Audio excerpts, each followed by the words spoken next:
T20 world cup 2026 को लेकर जो एशिया का रीजनल फाइनल होना है, जो एशिया का रीजनल फिलहाल तो सब रीजन क्वालिफायर्स वगैरह जो है वो शुरू होने वाले हैं एंड मेरे ख्याल से मलेशिया में होने वाले हैं। 30 अगस्त जहाँ क्वालिफायर शुरू होने वाले हैं वो पहले चलेंगे, उसके बाद यहाँ से जब रीजनल फाइनल की पहुंचेगी तो रीजनल फाइनल जो पिछली बार हमें देखने को मिला था, जो नेपाल में हुआ था, जहाँ पर ओमान ने इस क्वालिफायर को जीता और नेपाल और ओमान दोनों वहां से क्वालिफाई कर T20 वर्ल्ड कप के लिए गए थे। तो एंड इस बार क्या लगता है T20 वर्ल्ड कप का जो एशियन रीजनल फाइनल्स है वो आखिर किसे होस्ट करना चाहिए, ओमान, यूएई या फिर नेपाल? क्या लगता है आपको इस रेस में? ये रेस एक बहुत इंटरेस्टिंग रेस होगी फॉलो करने के लिए कि आखिर ये जो होस्टिंग का जो राइट्स है इन तीनों में से आखिर जाता किसके पास? नहीं, जरूर देखिए, ये बहुत इंटरेस्टिंग है क्योंकि अगर हम बात करें मिस्टर मुबासिर उस्मानी जो यूएई के हेड है क्रिकेट के वहाँ पर, तो उन्होंने काफ़ी ज़्यादा इच्छा जताई है कि इसकी अपने एक वेबसाइट पर लेटर इंटरव्यू भी उन्होंने दिया था और इसमें एक इच्छा भी जाहिर की थी कि हम इस रीजनल फाइनल्स को होस्ट करने की बिल्कुल बहुत सोच रहे हैं कि और आगे आने वाले क्वालिफायर्स,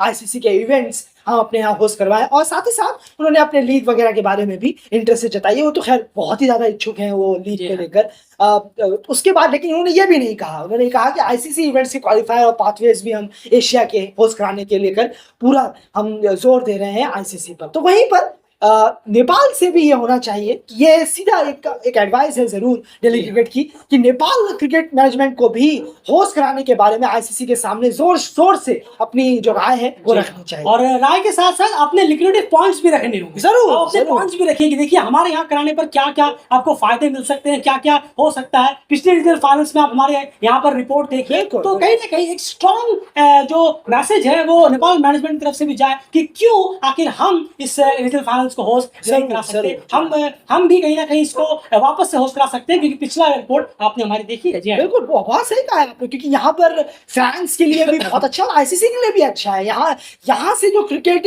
देखने वाले हैं वो उसका परसेंटेज और बढ़ जाता है। अगर आप बिजनेस मॉडल को देखेंगे, बिजनेस मॉड्यूल के हिसाब से देखेंगे तो नो डाउट बिल्कुल है। और आप अगर आप ये मैनेजमेंट की तरफ से, कैन मैनेजमेंट की तरफ से होना चाहिए कि वो आईसीसी के सामने ये रखें कि क्रिकेट को यहाँ से और ज़्यादा आप स्ट्रीमिंग के थ्रू, ब्रॉडकास्टिंग के थ्रू यहाँ और बढ़ेगा और फैलेगा, क्योंकि कई लोग हैं जो एशिया के जैसी स्ट्रीमिंग कि यहाँ हो रहा है तो वो फैंस के लिए भी यहाँ आ जाते हैं कि देखें फैंस भरा हुआ है, पूरा स्टेडियम पैक्ड है और बहुत जैम पैक्ड रहता है। तो इसमें आईसीसी को ही फायदा है कि क्रिकेट को ग्रो कराने। और यार इसमें एक चीज़ और, क्योंकि यहाँ पर नेपाल खेलता हुआ नजर आएगा तो नेपाल के जो मैचेस की अगर हम बात करें तो नेपाल के जो फैंस हैं वो सिर्फ नेपाल में ही नहीं है, पूरा आप यूएसए में वो मैचेस देखे जाएंगे, इंडिया में वो मैचेस देखे जाएंगे, जहां पर भी हैं, ऑस्ट्रेलिया में वो मैचेस देखे जाएंगे। तो ये भी एक अलग प्रॉफिट होगा। तो ये सब चीजें आपको रखनी होंगी आईसीसी के सामने। बिल्कुल एक स्ट्रॉन्ग एक प्रपोजल सेट करना पड़ेगा कि नहीं हम भी इस रेस में पूरी तरह से ऑन है। जरूर। और ये होना चाहिए कैन मैनेजमेंट के बारे में क्या है? ओमान की तरफ से भी। ओमान जो है वो पूरी तरीके से जो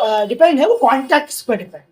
अगर हम देखें इंडिया और पाकिस्तान के कॉन्टैक्ट्स पर वो बिल्कुल डिपेंड है, बीसीसीआई और पीसीबी के कॉन्टैक्ट्स पर कि वो उनसे कांटेक्ट करेगा तो उनके लिए रास्ते निकल सकते हैं डायरेक्टली। क्योंकि वो कई बार जो मिस्टर पंकज खिमजी हैं ओमान क्रिकेट के जो प्रेसिडेंट हैं वो कई बार मिल भी चुके हैं मिस्टर जय शाह से और पीसीबी के प्रेसिडेंट से भी। तो उसमें बातें हो चुकी हैं कि इस रीजनल फाइनल्स को उठाने में कई बार वो बात कर भी चुके हैं। पर देखना होगा कि सबसे ज़्यादा नेपाल कितना इंटरेस्ट लेता है इसमें होस्ट कराने में, क्योंकि बहुत फ़ायदा होगा कैन को भी, आईसीसी को भी। और पर यूएई यहाँ चुप बैठने वालों में से है नहीं। मिस्टर उस्मानी ने भी कह दिया है कि वो आने वाले क्वालिफायर्स और इवेंट्स को लेकर बहुत ज़्यादा इंटरेस्टेड है और कराने को लेकर बहुत इच्छुक है। और यही ओमान इतना ज़्यादा अभी आगे नहीं है, अगर फ्रंट रनर नहीं है, अगर हम नेपाल और यूएई को सामने रखकर देखें। बिल्कुल, लेकिन फ्रंट में आने में ज़्यादा वक्त नहीं लगेगा अगर इंटरेस्ट उन्होंने जगह है। तो फिलहाल देखना पड़ेगा। ये रेस भी बहुत एक्साइटिंग है कि आखिर अगला एशिया रीजनल फाइनल जो है वो इन तीनों में से होस्ट कौन कराएगा। बहुत दिलचस्प रहेगा, तीनों ही जोर लगाने की कोशिश करेंगे और खास करके लगता है कि यूएई और नेपाल में एक अच्छी टक्कर देखने को मिलेगी कि आखिर इन दोनों में से रेस कौन जीतता है। और बहुत बड़ा एडवांटेज भी ये नेपाल के लिए होगा। जी हाँ, क्योंकि हमने देखा है 2024 में वो कैसे क्वालिफाई किए और कहाँ उन्होंने आकर क्वालिफाई किया था, रीजनल फाइनल्स कहाँ हुए थे। तो इसको लेकर भी कैन को बहुत बातें बहुत एक बेहतरीन तरीके से रखना होगा आईसीसी के सामने कि 2026 एशिया रीजनल फाइनल्स वो होस्ट करे। इससे दोनों का फायदा है, कैन का भी बहुत फायदा होगा और आईसीसी। बिल्कुल हर तरह से कैन का फायदा होने वाला है। अगर आप देखें फाइनेंशियल से रिलेटेड हो, बस से रिलेटेड हो, एक क्वालिफाई